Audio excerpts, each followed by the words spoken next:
And here we are.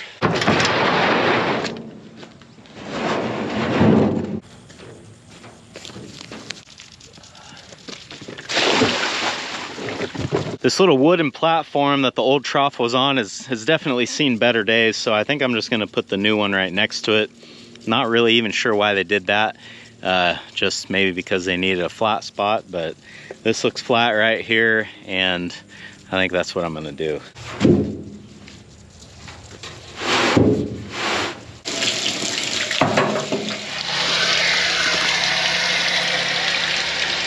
I'm not sure what happened to this old plastic one, if they were pushing on it or got to fighting while they were next to it or what, but it's pretty well toast up here at the top rim, and the problem is that the cracks go down low enough below the float level, so it just would sit there and leak constantly. So hopefully we're not gonna have that problem with the metal tank. Yeah, so let's get this thing out of here. Let's see if we can't go find these guys. Well, they're not waiting for me here at the gate. Gumbos! I guess this group likes to see who's calling them before they start coming. They're moving now.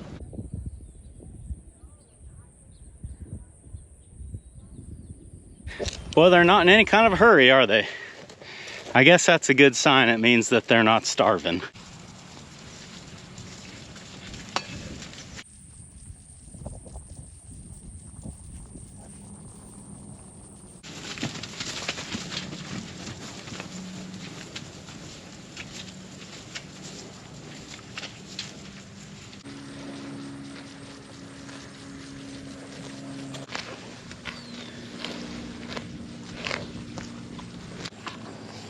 You want to scratch?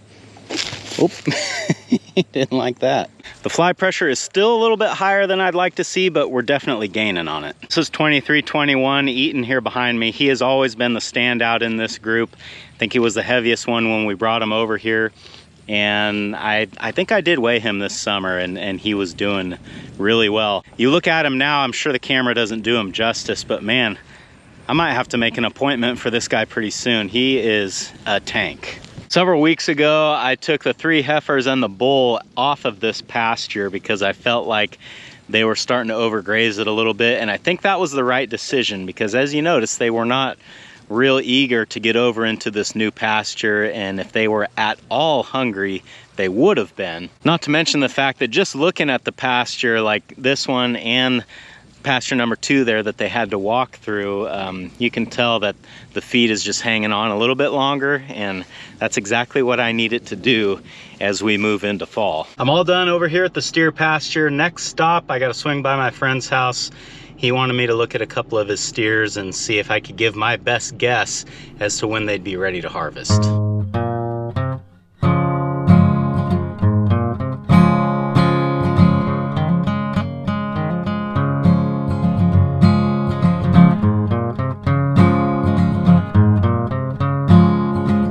I don't usually come this way, and to be honest, I don't think I've ever been down this road in my life, but I know I need to head west, and that's kind of what I'm doing, so hopefully I end up in the right spot sooner or later. There you go. There we go. Get one to come, and they'll all come. There you go. What do we got over here? How about right here, guys? Come here.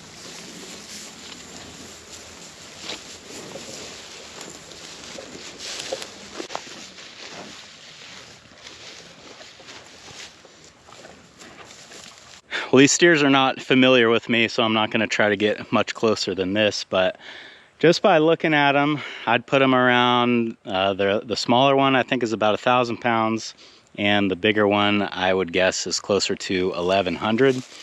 They are getting all the grass that they can eat and a little bit of grain every morning, so I would guess that they're probably gaining somewhere around 2.5, maybe 3 pounds a day.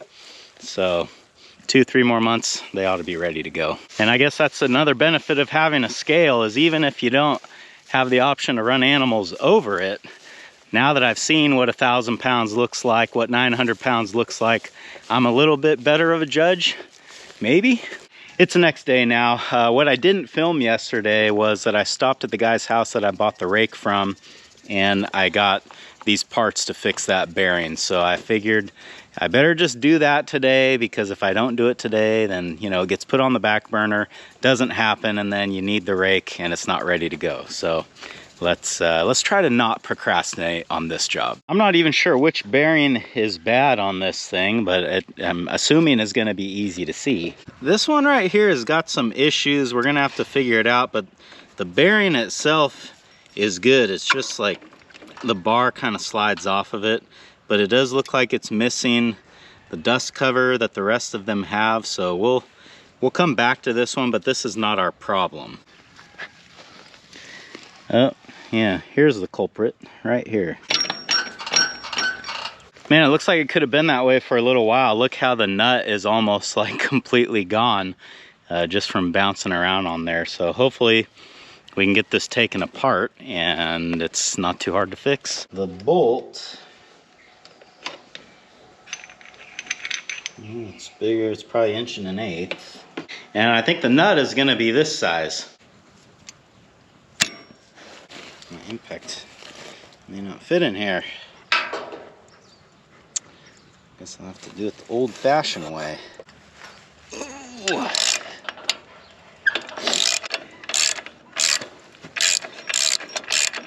Okay. What do you think? That nut is still good, right? Guess we're not reusing the bolt. She's moving. That's not what I wanted. It's got a lot of wear on it now.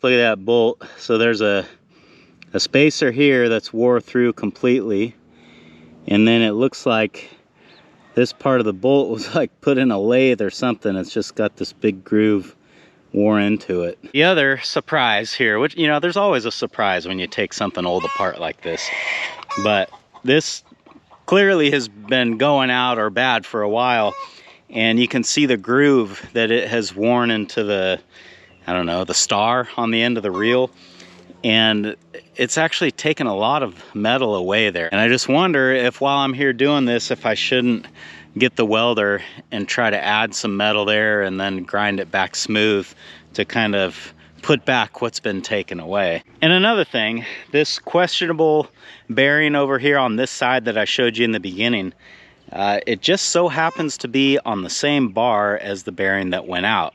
And you know, it just makes me think the two are related somehow. So I don't know if it maybe wouldn't be a good idea to just take this side off as well. Then I could take the whole bar off. It'd be easier to get the old bearings out and get the new bearings in, and see if we can't figure out what's going on this side as well. I guess now's the time to do it.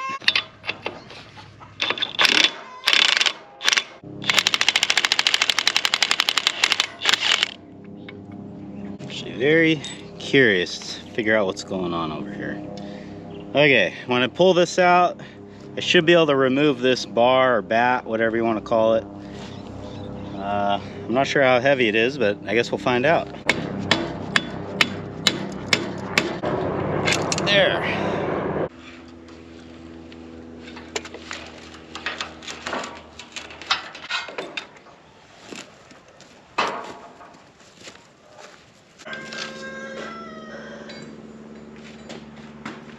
So we pretty much know everything on this side has to come out. You can see the bearings are garbage, and yeah. I know that there is, I think that there is a snap ring that holds this bearing in place, and it looks like it has been worn off where you would grab it with your snap ring pliers. So this just got a little more interesting. So right here is the end of the snap ring, and then the other end's up here.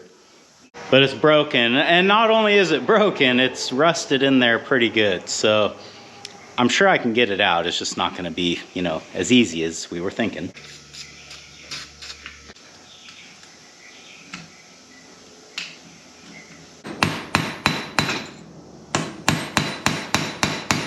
I've been goofing around with this for so long I had the camera off, but I finally made some real progress. I think I might have it now.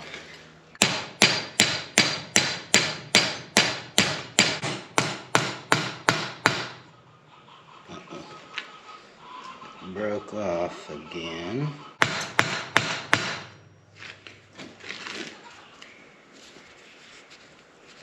Ah, that's what I was not wanting to do.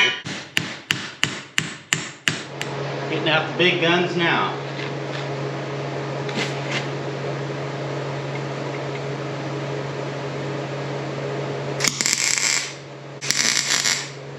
What I've attempted to do here is to weld a nut to the snap ring so that I've got something that I can pull on or pry on, and you know, getting the heat on there might kind of help break that seal.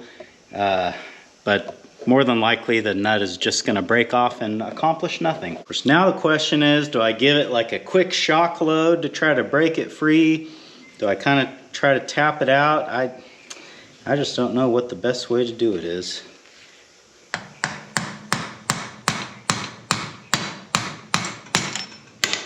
Well, that's about what I figured would happen. Well, I've been working on this snap ring for a while, and it's getting frustrating because if I had a torch, then I think I'd be done by now. And I do have a torch, except my oxygen bottle is empty, so I can't use it. So I think rather than continue to work on this and possibly screw something else up, I'm just gonna wait until I get my oxygen refilled, and then I think this will be, I won't say easy, but much easier than it's been. The problem, or what I think is the problem, is the outer bearing races are like pushed up against that snap ring so that it can't just pop out of the groove. I mean, it's probably rusted and seized in there as well, but with the bearing races pushing on it, it's certainly not helping things. So I think if I could use the torch to cut the bearing races out, then I'd have better access to the snap ring and hopefully could get that out as well. So as much as I hate to do it, we're just gonna press pause on this until I've got the right tools for the job, and then come back to it later. So, as you recall, we actually have a problem on the other end we need to figure out.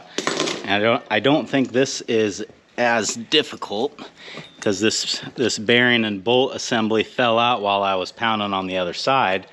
And when that happened, I think I realized what's the matter. So you'll notice we actually, in a way, have the exact opposite problem on this end. There is no snap ring at all. I think the snap ring broke and fell out, and that's what was letting this bearing move all over the place. The bearings themselves actually feel pretty good, so I think that's all this is. It's just the snap ring. But you know, as long as we've come this far, I may as well just replace these bearings. I'm gonna have to order some more parts, because now I have two ends that need to be rebuilt anyway, so it's not like I can finish this today anyway. So I'm just gonna use the parts that I do have, and we can at least be done with this side. The threads on this bolt are a little bit bad, but it's down here where you're not gonna thread the nut anyway. So I will reuse the bolt. We reuse the spacer, obviously. We'll just replace the bearings. Like I say, they're not terrible, but we've come this far, we may as well just do it. So we'll clean out the groove that the snap ring will go into. Go ahead and put some anti-seize in here. And you can't use anti-seize without getting it all over your fingers and your pants and everything, so we better do that next.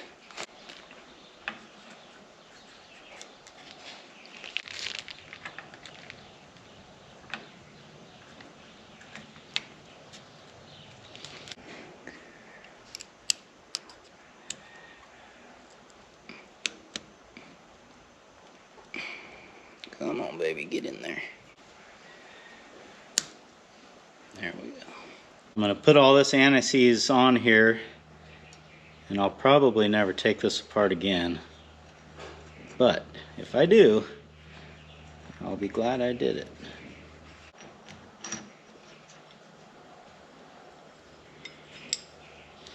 So we have bolt, spacer, dust cap, And that's it for now.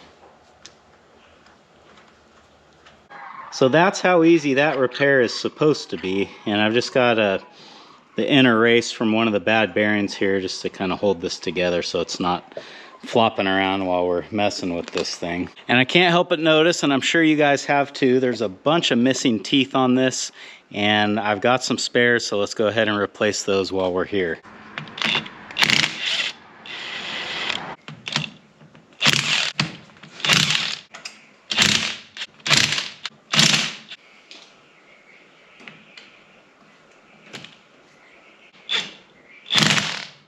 Well, it's looking better, but as it turns out, I still need another 4 teeth just for this bar.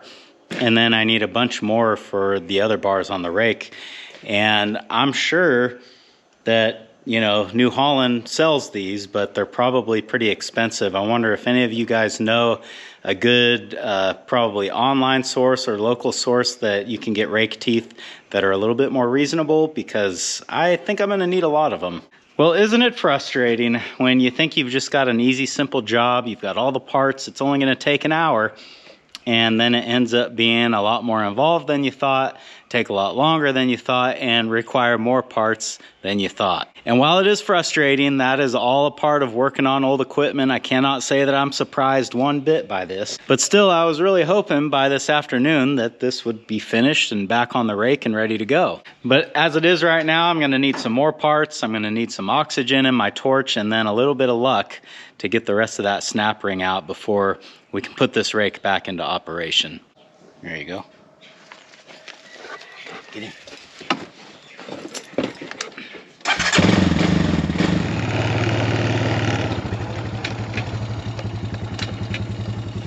Okay.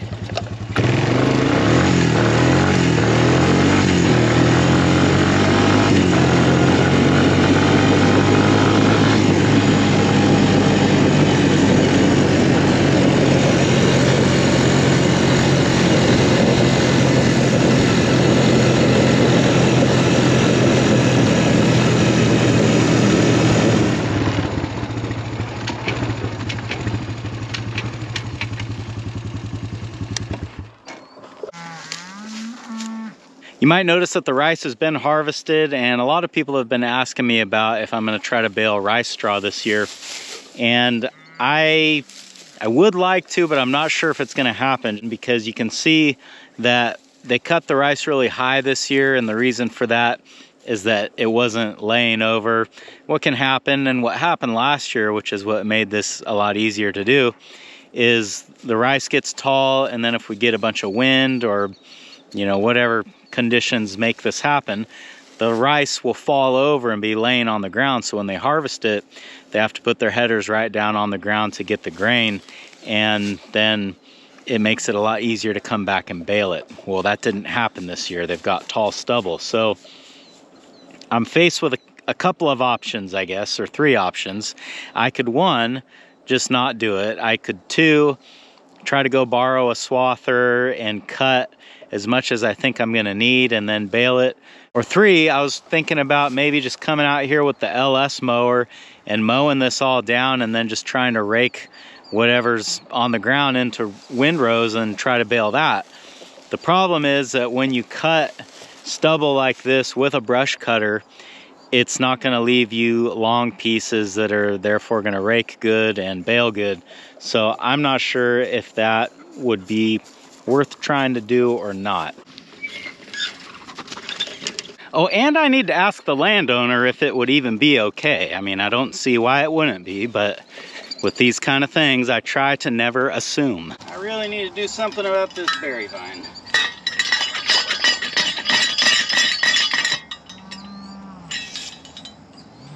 Pretty soon I won't be able to reach in there anymore. I don't know if it makes it into every video, but every time I open or close that valve, I say that exact same thing.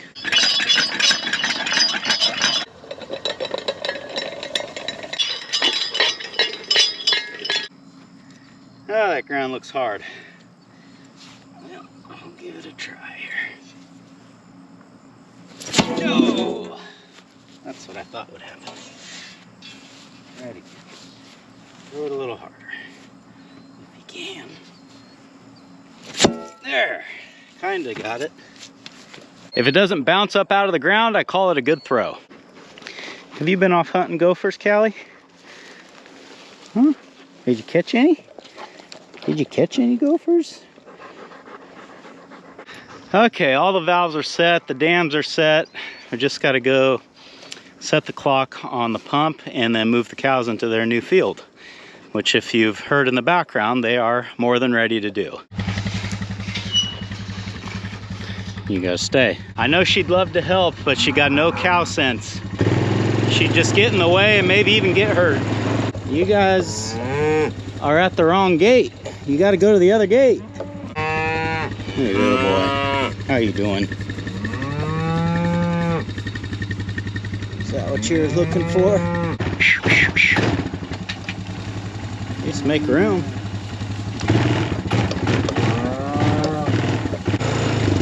Get up! Hey! Ho! Get up! Come on!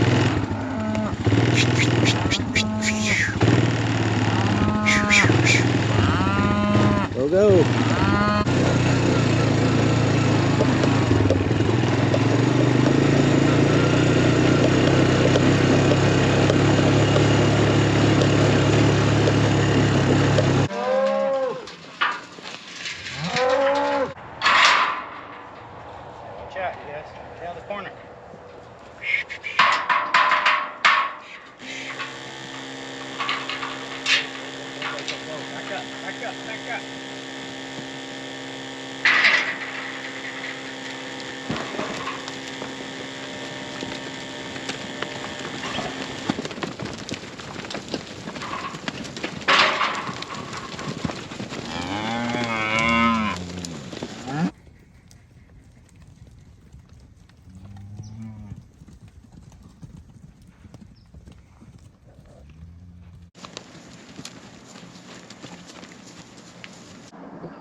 Boy, the dust sure does linger this time of evening, this time of year.